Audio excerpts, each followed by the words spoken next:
Here are 25 horror games that are genuinely terrifying when you play them by yourself with the lights off. No friends, no safety net, just you and the fear.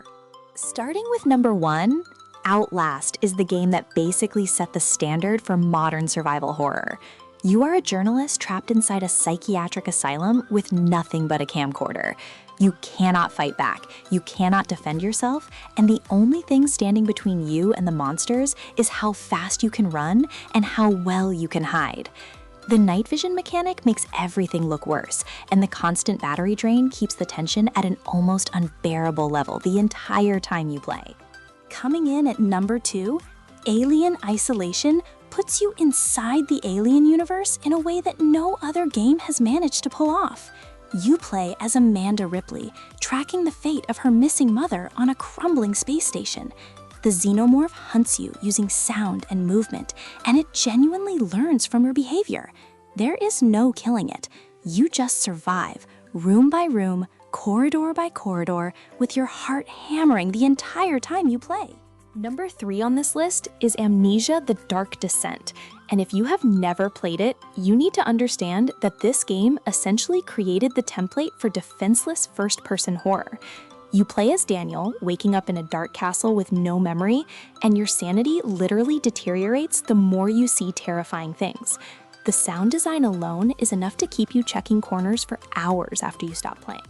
Resident Evil 7 Biohazard earns its spot at number 4 because it is, without question, the scariest mainline entry in the entire RE franchise.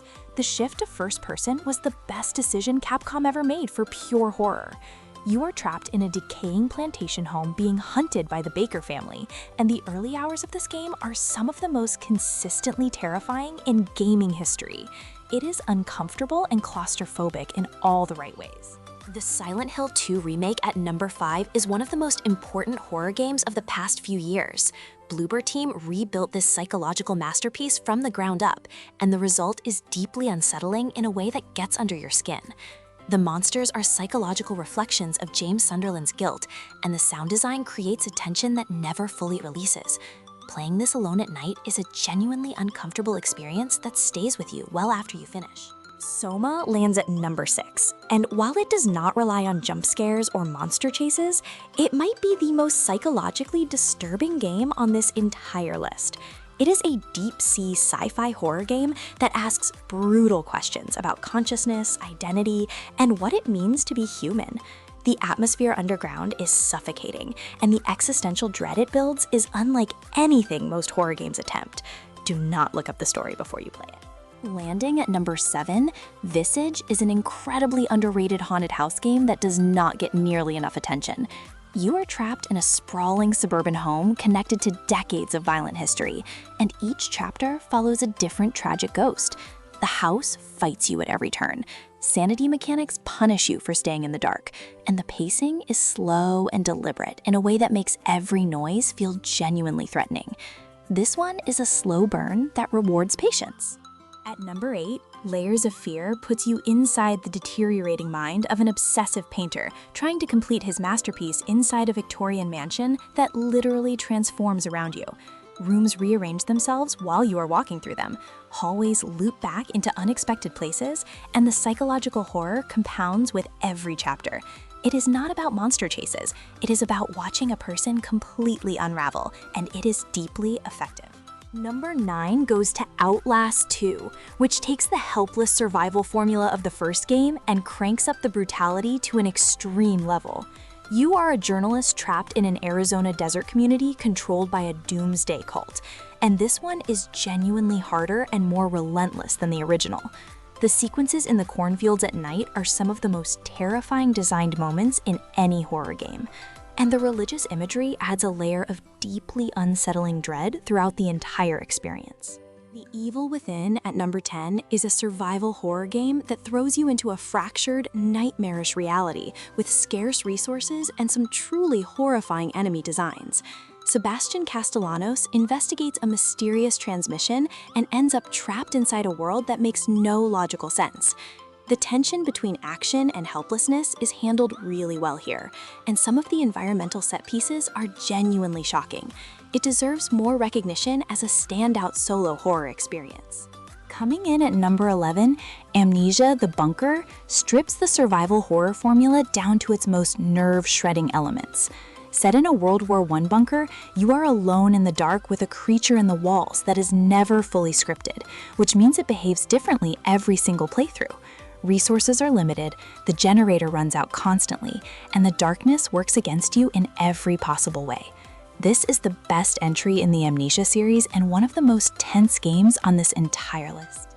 Number 12 is the Dead Space remake, which Motive Studio rebuilt with a level of detail and atmospheric care that makes the original Ishimura nightmare feel entirely fresh.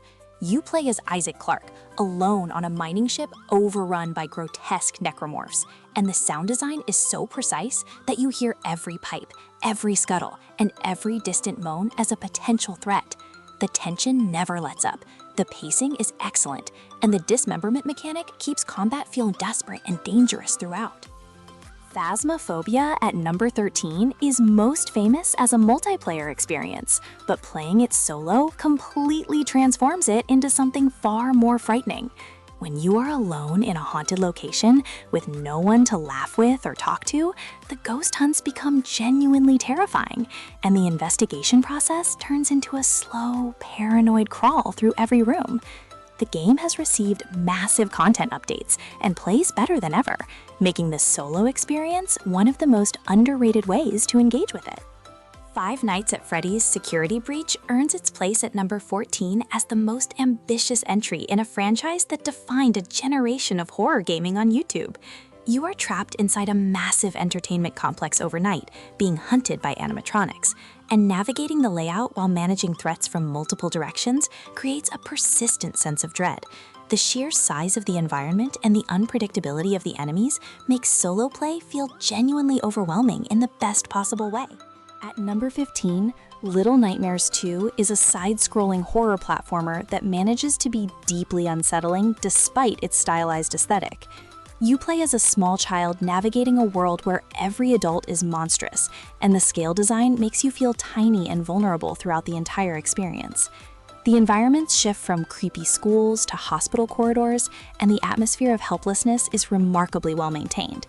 It is shorter than most games on this list, but absolutely deserving of its place here. Number 16 belongs to Alan Wake 2, which is one of the most ambitious and genuinely weird horror games released in years. Remedy built a game that blurs reality and fiction in ways that constantly keep you off balance, and the dual narrative structure between Alan and Saga Anderson creates a layered, cinematic experience. The combat is tense, the atmosphere is dense and oppressive, and the live-action sequences add a surreal dimension that makes the whole thing feel unlike anything else in the genre.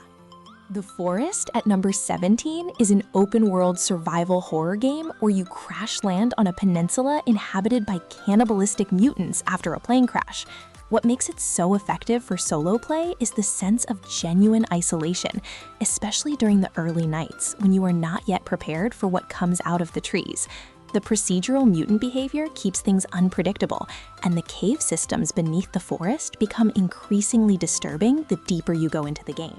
Coming in at number 18, Slay the Princess is a black and white psychological horror visual novel that belongs on this list despite not fitting the traditional mold of the genre. The narrator tells you to kill a princess in a basement to save the world, and whatever you choose sets off a chain of narrative events that keeps folding back on itself in genuinely dark and disturbing ways. It plays with perception and player agency in ways that are deeply unsettling, and it is far more affecting than its simple presentation suggests. Number 19 is Look Outside, an indie horror RPG that became one of the most talked about hidden gems in the genre. You are trapped in an apartment building as the outside world transforms into something incomprehensible and deadly. The game builds tension through environmental storytelling and resource management, and the sense that reality is actively decaying around you creates a creeping dread that compounds across the entire playthrough. This one is genuinely terrifying in the quietest possible way. At number 20, Silent Hill F is the most recent entry in the Silent Hill franchise, and one of the strongest horror games of 2025.